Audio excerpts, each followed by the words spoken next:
आप सभी का राजकीय महाविद्यालय श्री करणपुर के YouTube चैनल में स्वागत है। आज हम BA द्वितीय वर्ष में प्रथम प्रश्न पत्र मानव भूगोल के संदर्भ में द्वैतवाद डिक्टोमी मानव भूगोल और भौतिक भूगोल के बारे में चर्चा करेंगे कि द्वैतवाद क्या है और मानव और भौतिक भूगोल के मध्य।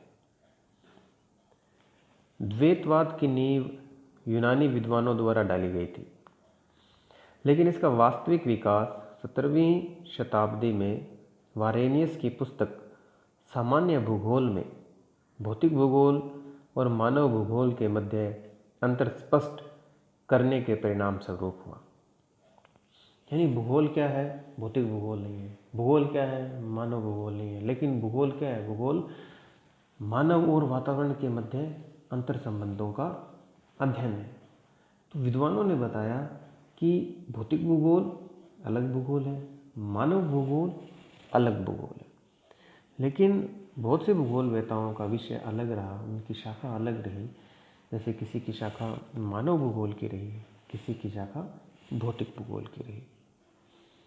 हिकेटियस तथा पोसिडोनियस ने भौतिक भूगोल के महत्व पर बल दिया और स्ट्रेबो तथा हेरोडोटस ने मानव भूगोल को महत्व दिया।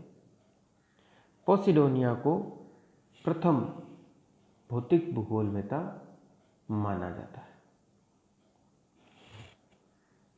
पेशेल ने भूआकृतिक विज्ञान के अध्ययन को स्पष्ट किया। उन्होंने भौगोलिक अध्ययन को इतना अधिक बताया कि पृथ्वी से संबंधित सभी जो भौतिक विज्ञान भूगोल विषय में सम्मिलित कर लिए गए हैं। कांट, हम्बोल्ट आदि ने भी क्रमबद्ध भूगोल का समर्थन किया। हम्बोल्ट जो जर्मनी के विद्वान थे, उन्होंने प्रकृति की एकता में विश्वास दिखाया। उन्होंने सकारण प्राकृतिक प्रारूपों के मध्य संबंधों को स्वीकार किया तथा पृथ्वी के प्राकृतिक दृश्यों की सीमाएं निर्धारित की, जिनके कारण उन प्रदेशों के कारण संबंधों का व्याख्या हुआ। कार्ल रिटर ने भी पृथ्वी का विवेचन भौतिक भूदृश्य घटनाओं सहित उनके सहकारण संबंधों के आधार पर व्यक्त करने का प्रयास किया। रिटर ने मानव केंद्रित प्रकृति के अध्ययन पर बल दिया। प्रथम भूगोलवेता कौन था? पोसिडोनियस।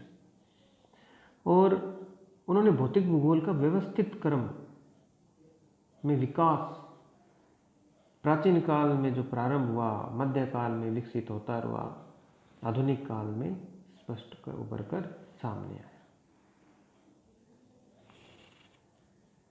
मानव भूगोल का विकास भौतिक भूगोल के बाद हुआ। भूगोल के मानव के पक्ष को ऐतिहासिक काल से ही इतना महत्व नहीं दिया जा रहा था जितना भौतिक भूगोल को दिया जा रहा था। पूर्व मध्यकालीन समय में डी प्लानो तथा मार्को पोलो द्वारा एशिया, चीन के सांस्कृतिक प्रवेश का विवरण प्रस्तुत किया गया। इन्होंने खूब यात्राएं की। इसमें मानवीय कार्यों की विवेचना की गई। एक और यात्री विलियम रूबरेक ने काकेशस तथा बाल्कन पर्वतों का प्राकृतिक तथा सांस्कृतिक विवेचन नामक पुस्तक लिखी। पुस्तक थी काकेशस तथा बाल्कन पर्वत। ये हैं कैस्पियन सागर के पास, एशिया से इनकी सीमा लगती है। अरब के जो भूगोलवेता हैं, उन्होंने भी मानवीय पक्ष पर अधिक प्रभाव नहीं डाला। खोज का युग हुआ। Columbus, Vasco D gamma, Magellan आदि यात्रियों ने मानव संबंधी विभिन्न फैक्ट्स को कलेक्ट किया और भूगोल में मानव केंद्रित अध्ययन का आधार मोंटेस्क्यू तथा हार्डर के मानव समाज पर प्रकृति के प्रभावों के अध्ययन के दौरान तैयार हुआ। 18वीं सदी के अन्य अन्य प्रमुख भूगोलवेत्ता फॉस्टर ब्रदर, कुक आदि ने मनुष्य और प्रकृति के बीच के संबंधों की विवेचना की ओर से आगे बढ़ाया।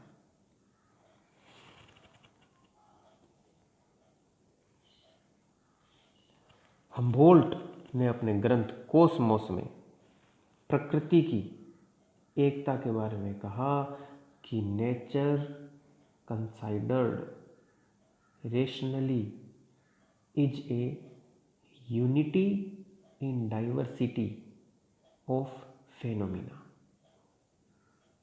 हम्बोल्ट ने मनुष्य प्रकृति संबंधों तथा प्रकृति के उन सभी कारकों का जो मनुष्य पर प्रभाव डालते हैं का विस्तृत विवेचन किया और मानव की अनुक्रिया यानी रिस्पॉन्स क्या थी उसकी भी व्याख्या की। उन्हीं के समकालीन कार्ल रिटर अपनी पुस्तक अर्धकुंडे में प्रादेशिक दृष्टिकोण से हटकर मानव का अध्ययन किया और उनकी जो क्रियाकलाप थी वो क्या थी, मानवीय क्रियाकलापों के संदर्भ में।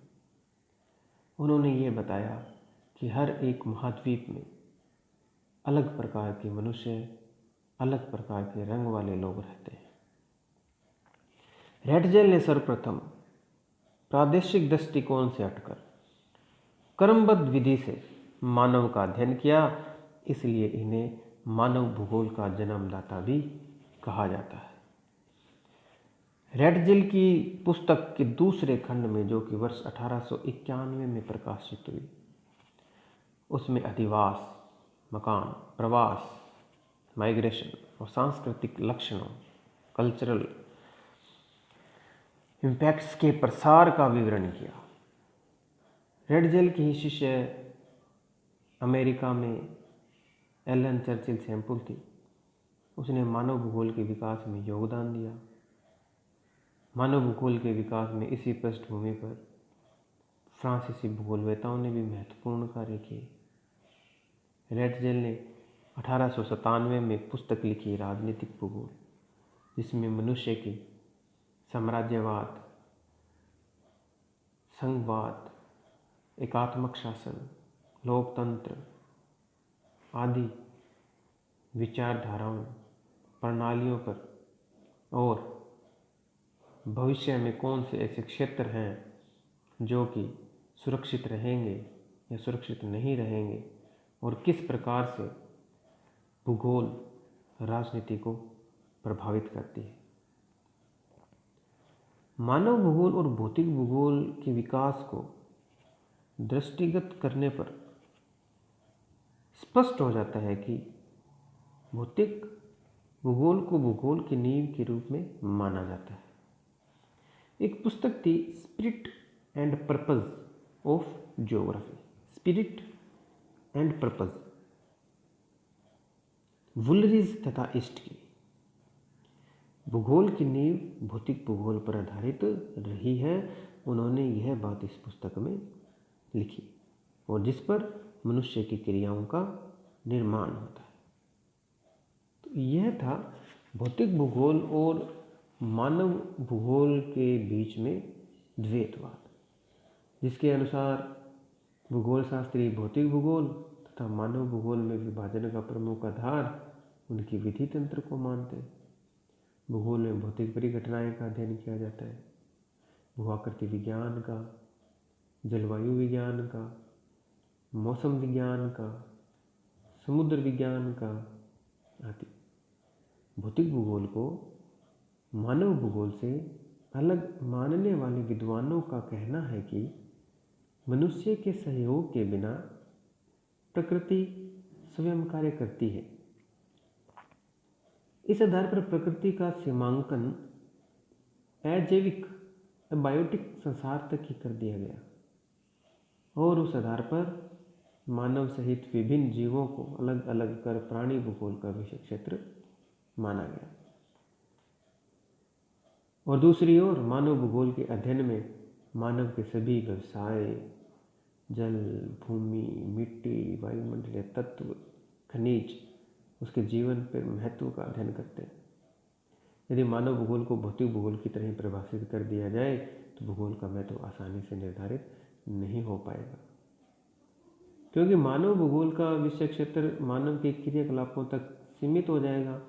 यह माना जाता है कि मनुष्य प्रकृति को एक बॉर्डर तक, अपने सीमा तक अपने अनुसार परिवर्तित कर लेता है, लेकिन ऐसा होने पर भी मानव वातावरण के परिवेश के प्रभाव से अछूता नहीं रह सकता। भूगोलवेत्ता भौतिक भूगोल और मानव भूगोल के विभाजन को अस्वीकार करते हैं। मानव भूगोल की कुछ शाखाएं तो प्राकृतिक कारकों से संबंध है, जिनमें आर्थिक भूगोल, एग्रीकल्चर ज्योग्राफी, इतना ही नहीं स्वयं मानव भी, जो मानव भूगोल का मुख्य अंग है, वातावरणीय कारकों से इस सीमा तक प्रभावित होता है कि अपने मूल रूप में ही बदल जाता है। जैसे कि एक स्पीसीज, प्रजाति दूसरी स्पीसीज या प्रजाति से मिलकर नवीन प्रजाति को जन्म देती है, जिससे शारीरिक गठन में जलवायु दशाओं की प्रमुख भूमिका होती है। यह स्पष्ट है कि प्राकृतिक तथा मानव भूगोल में जो ये विभाजन है ये सही नहीं है। भूगोल का अस्तित्व एक पुल की तरह है जो जोड़ता है, और जब भी इन कारणों से ये अलग अलग पक्षों पर बल दिया जाता है तो इनके जो मौलिक उद्देश्य माने जाते हैं वे विपरीत हो जाते हैं। तो ये था भूगोल में द्वैतवाद।